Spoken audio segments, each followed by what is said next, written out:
Morning everyone. हम लोगों ने सेंटेंस के बारे में जान लिया है, जैसे कि सेंटेंस का डेफिनेशन और सेंटेंस कैसे फॉर्मेशन करना है और हम कैसे किन ग्रुप ऑफ वर्ड्स को सेंटेंस कहते हैं, ये हमने लास्ट क्लास में जान लिया। आज हम लोग जानेंगे टाइप ऑफ सेंटेंसेस और काइंड्स ऑफ सेंटेंसेस मीन्स वाक्यों के प्रकार। तो यहाँ पे दिया हुआ है there are 4 kinds of sentences. वाक्यों के 4 प्रकार होते हैं। जनरली अभी 4 प्रकार दिखाए जाते हैं, लेकिन पुरानी ग्रामर के अनुसार कभी कभी 5 प्रकार के सेंटेंस भी दिखाए जाते हैं। तो वो 5 जो सेंटेंस, जैसे 5 सेंटेंस थे, उसमें से था आपका फर्स्ट है assertive sentence, second interrogative and third imperative and fourth था आपका objective sentence and exclamatory sentence. और अभी हम लोग जनरली 4 काइंड्स ऑफ सेंटेंस के बारे में जानते हैं। तो देखिए, फर्स्ट सेंटेंस है असर्टिव सेंटेंस और डिक्लेरेटिव सेंटेंस। मतलब कहीं पे इसको डिक्लेरेटिव के नाम से जाना जाता है तो कोई से असर्टिव सेंटेंस के नाम से पुकारता है, और यह एक स्टेटमेंट होता है जिसको कि कथनात्मक वाक्य कहा जाता है। एंड असर्टिव सेंटेंस सेज और स्टेट्स समथिंग। और असर्टिव सेंटेंस ऐसे वाक्यों को कहा जाता है जो किसी का कथन हो, किसी के द्वारा कहा गया वाक्य हो, या फिर किसी चीज के बारे में वर्णन करता हो। किसी के बारे में वर्णन करना, किसी वस्तु, किसी व्यक्ति के बारे में, मतलब उसका क्या करना, उसके बारे में बताना या फिर उसका वर्णन करना, या किसी के द्वारा कहा गया सिंपल वाक्य को ही असर्टिव सेंटेंस या डिक्लेरेटिव सेंटेंस कहा जाता है, जिसको कि स्टेटमेंट के नाम से भी जाना जाता है।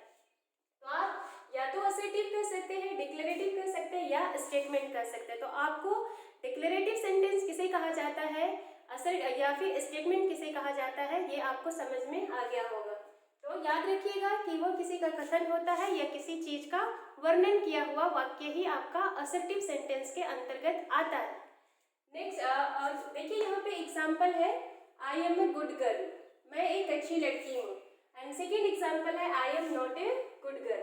तो दूसरा में कहता है कि मैं एक अच्छी लड़की नहीं हूँ। तो देखिए, यहाँ पे कहता है कि ये जो असर्टिव सेंटेंस है, असर्टिव सेंटेंस 2 तरह के भी होते हैं। 2 तरह के होते हैं, जैसे एक होता है अफर्मेटिव और दूसरा होता है नेगेटिव। अफर्मेटिव मीन्स होता है कि जैसे कोई सेंटेंस है जिसको स्वीकार करना, जिसमें कि जो स्वीकारात्मक वाक्य हो, और नेगेटिव मीन्स होता है नकारात्मक। जैसे अफर्मेटिव को पॉजिटिव के नाम से भी जाना जाता है, जैसे कि मैं एक लड़की हूँ, आई एम अ गर्ल, ये क्या है, पॉजिटिव सेंटेंस है, अफर्मेटिव सेंटेंस है। यदि मैं कहती हूँ आई एम नॉट ए गर्ल, मैं एक लड़की नहीं हूँ, तो यह क्या होगा, नेगेटिव हो गया। मतलब यदि सेंटेंस में नहीं का प्रयोग किया गया है, नॉट, नो, नेवर का प्रयोग किया गया है, तो यह सेंटेंस किस में आ जाएगा, नेगेटिव में। तो याद रखेंगे कि ये जो स्टेटमेंट है या असर्टिव सेंटेंस है, ये 2 तरह के होते हैं, एक पॉजिटिव होता है, दूसरा नेगेटिव होता है। यदि सेंटेंस में स्वीकारात्मक, जैसे कि आई में किसी चीज की स्वीकृति दी गई है कि वह वाक्य को स्वीकार किया जाता है, तो वो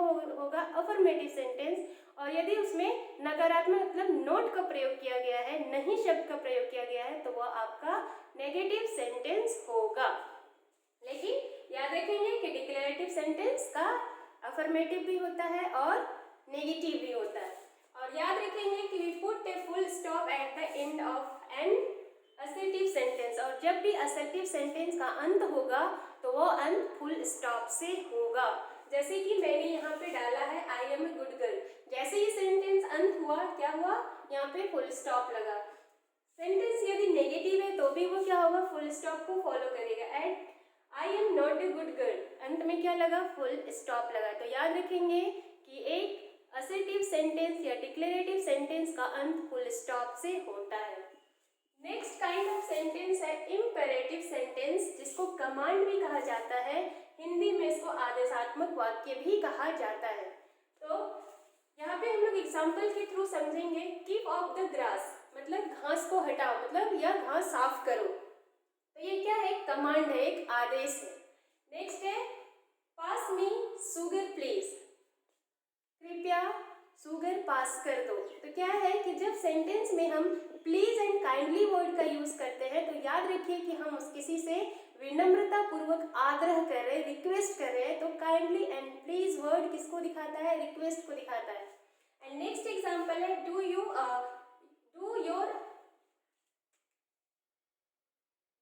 homework regularly.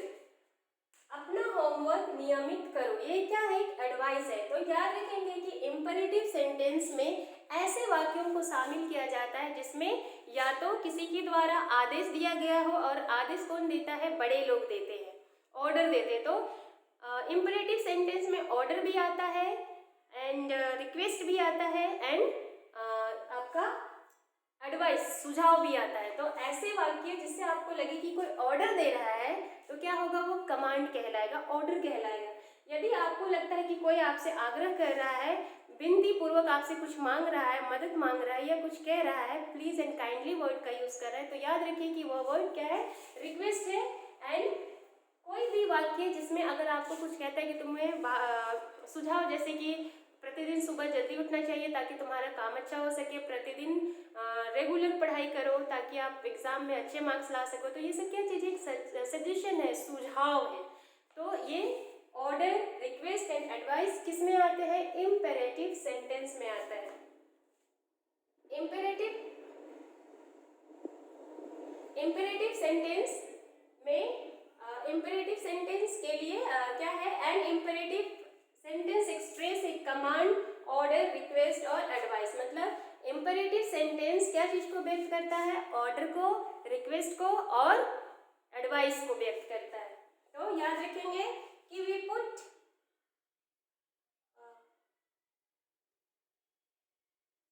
N imperative sentence needs a full stop at the end of sentence. और इंपेरेटिव सेंटेंस का अंत भी किससे होता है, फुल स्टॉप से होता है। मतलब इंपेरेटिव सेंटेंस को खत्म होने के लिए उसको क्या जरूरत है, फुल स्टॉप की जरूरत है। तो याद रखेंगे कि असर्टिव सेंटेंस को भी फुल स्टॉप की आवश्यकता है और इंपेरेटिव सेंटेंस को भी फुल स्टॉप की आवश्यकता है। नेक्स्ट काइंड है आपका इंटेरोगेटिव सेंटेंस, जिसे क्वेश्चन भी कहा जाता है। इंटेरोगेटिव सेंटेंस मीन्स प्रश्नवाचक वाक्य। N interrogative sentence is used for asking questions। एक इंटेरोगेटिव सेंटेंस प्रश्नवाचक वाक्य का प्रयोग प्रश्न पूछने के लिए किया जाता है, या फिर आप दूसरे शब्दों में कह सकते हैं कि ऐसे वाक्य जिनसे प्रश्न पूछे जाते हैं वो कहलाते हैं इंटेरोगेटिव सेंटेंस। तो याद रखेंगे, ऐसे वाक्य जिनसे प्रश्न पूछे जाते हैं प्रश्नवाचक वाक्य कहलाते हैं। और ये जो प्रश्नवाचक वाक्य भी दो तरह का होता है। पहला है yes no question, yes no interrogative, and दूसरा है WH interrogative. Yes no interrogative हमेशा हेल्पिंग वर्ब से शुरू होती है। तो मैंने वर्ब का चैप्टर आपको पढ़ा दिया है, helping verb and main verb किसे कहा जाता है मैंने ये भी बता दिया। तो याद रखेंगे यस नो क्वेश्चन हमेशा हेल्पिंग वर्ब से शुरू होते हैं, और WH क्वेश्चन WH वर्ड से शुरू होते हैं, जो कि मैंने प्रोनाउन में आपको पढ़ा दिया है। तो देखिए यहाँ पे एग्जांपल है, डू यू लाइक स्टोरीज, क्या तुम कहानी पसंद करते हो। तो यहाँ पे देखिए मैंने कहा कि क्वेश्चन दो तरह के होते हैं। एक यस नो क्वेश्चन, मतलब यस नो क्वेश्चन ऐसे क्वेश्चन को कहा जाता है जिनका आंसर हम यस या नो में देते हैं। जैसे यहाँ पे कह रहे हैं कि डू यू लाइक स्टोरी, क्या तुम कहानी पसंद करते हो। तो हम आंसर क्या देंगे, यदि हम कहानी पसंद करते हैं तो क्या होगा, हाँ मैं कहानी पसंद करती हूँ। यदि मैं कहानी नहीं पसंद करती तो आंसर क्या देंगे, no I don't like stories. तो ये है आपका यस नो क्वेश्चन। नेक्स्ट है आपका example, what kind of stories do you like, आप किस तरह की कहानी पसंद करते हो। तो ये जो क्वेश्चन है, नेक्स्ट क्वेश्चन दूसरा क्वेश्चन है, उस क्वेश्चन का आंसर हम यस या नो में नहीं दे सकते हैं। हम किस तरह की कहानी पसंद करते हैं, कुछ कहानी का एंडिंग सैड एंडिंग होता है, कुछ का हैप्पी एंडिंग होता है। तो हम जिस तरह की कहानी पसंद करते हैं वो आंसर देंगे। और तो ऐसा क्वेश्चन जिसका आंसर हम यस या नो में नहीं देंगे वो किस क्वेश्चन के अंतर्गत आता है, WH क्वेश्चन, WH इंटेरोगेटिव। तो आपको इंटेरोगेटिव सेंटेंस समझ में आ गया। We put interrogation mark at the end of an interrogative sentence. और जब भी कोई प्रश्नवाचक वाक्य का अंत होता है तो वह प्रश्न चिन्ह से होता है।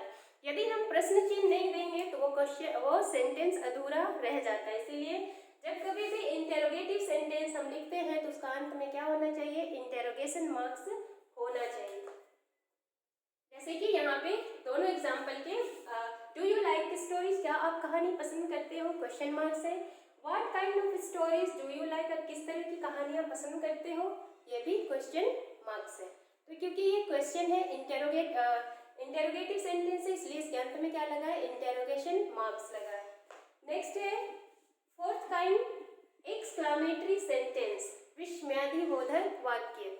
तो विस्मयादिबोधक वाक्य किसको कहा जाता है, an exclamatory sentence expresses some strong feeling. तो एक्सक्लामेटरी सेंटेंस ऐसे वाक्यों को कहा जाता है जिसमें जो कि आकस्मिक खुशी या आनंद या दुख या फिर प्रशंसा या फिर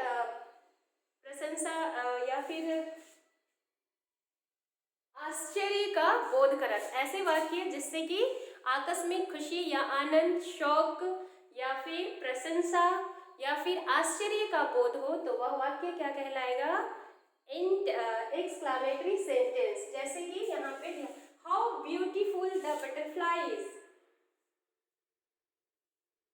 तितलियां कितनी सुंदर है, ये क्या चीज है, इसके अंत में है एक्सक्लामेटरी एक्सक्लामेशन मार्क्स। तो ये सेंटेंस किस में आएगा, एक्सक्लामेटरी सेंटेंस में। Alas the dog is died, हाय कुत्ता मर गया, मतलब कुछ चीज मरता है तो हम जैसे स्ट्रॉन्ग फीलिंग्स, मतलब कुछ भी चीज आकस्मिक होता है, अचानक से होता है। जैसे कि किसी ने मुझे फोन किया और बताया कि जो मेरे जान पहचान है, जिस जो मेरे करीब है, वो अचानक से डेथ कर गया, वो समाचार अचानक आती है। तो उस समय जो हमारे मुख से जो मतलब मन की भावनाएं जो व्यक्त होती है, चाहे वो तो अगर दुख की बात है, दुखद घटना सुनते हैं तो दुखी होकर हमसे जो वर्ड निकलता है वो क्या कहलाता है, एक एक्सक्लामेटरी, तो वो दुख के समय निकला हुआ वर्ड। उसी तरह अचानक अगर कुछ ऐसी खुशियाँ हमें अचानक मिलती है तो हम लोग जो हमारी फीलिंग्स आते हैं मन के अंदर, वो जब व्यक्त होता है तो यही स्ट्रॉन्ग फीलिंग इसी को कहा जाता है स्ट्रॉन्ग फीलिंग, जो कि आकस्मिक अचानक से आता है